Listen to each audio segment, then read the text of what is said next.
Cinema കോൺക്ലേവിന്റെ സമാപന ചടങ്ങിൽ വിവാദ പരാമർശവുമായി സംവിധായകൻ അടൂർ ഗോപാലകൃഷ്ണൻ. സ്ത്രീകൾക്കും ദളിതർക്കും സിനിമ നിർമ്മിക്കാൻ ഫണ്ട് നൽകുന്നത് നല്ല ആശയമാണ്. എന്നാൽ സ്ത്രീ ആയതുകൊണ്ട് മാത്രം പണം നൽകരുത്. സിനിമ സംവിധാനം ചെയ്യുന്നതിന് മുമ്പ് പരിശീലനം നൽകണം. 1.5 കോടി രൂപ എന്നത് 1/2 കോടിയായി കുറയ്ക്കണമെന്നും അടൂർ ആവശ്യപ്പെട്ടു. ഷെഡ്യൂൾ കാസ്റ്റിൽപ്പെട്ട ആളുകൾ അതിൻ്റെ പിന്നിലുള്ള മനസ്സ് വളരെ നല്ലതാണ്, അതിൻ്റെ ഉദ്ദേശം വളരെ നല്ലതാണ്. പക്ഷേ അവർക്ക് കുറഞ്ഞത് ഒരു 3 മാസത്തെ ഇൻറ്റൻസീവ് ട്രെയിനിങ് കൊടുക്കണം, പരിശീലനം കൊടുക്കണം, സിനിമ എങ്ങനെ ഉണ്ടാക്കുന്നുള്ളതിന്.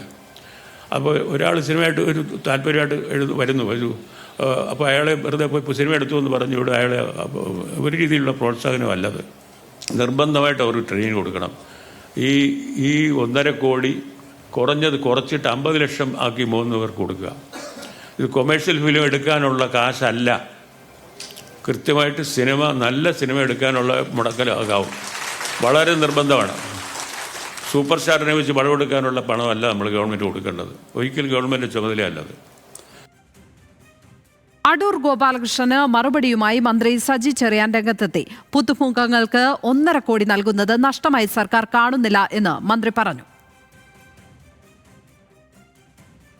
കൂടുതൽ സിനിമകൾ എടുക്കാൻ വേണ്ടിയുള്ള നിലപാടുകളിലേക്ക് വരുമ്പോൾ കൂടുതൽ സഹായങ്ങൾ കൊടുക്കേണ്ടി വരും.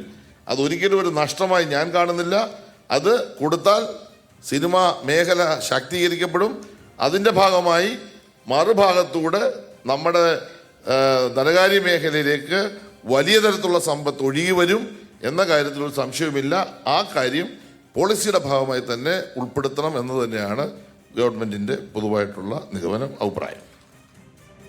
ദളിതരുടെ ഉന്നമനത്തിന് തുരങ്കം വെക്കുന്നതാണ് അടൂർ ഗോപാലകൃഷ്ണന്റെ സമീപനമെന്ന് ഗായിക പുഷ്പാവതി കുറ്റപ്പെടുത്തി.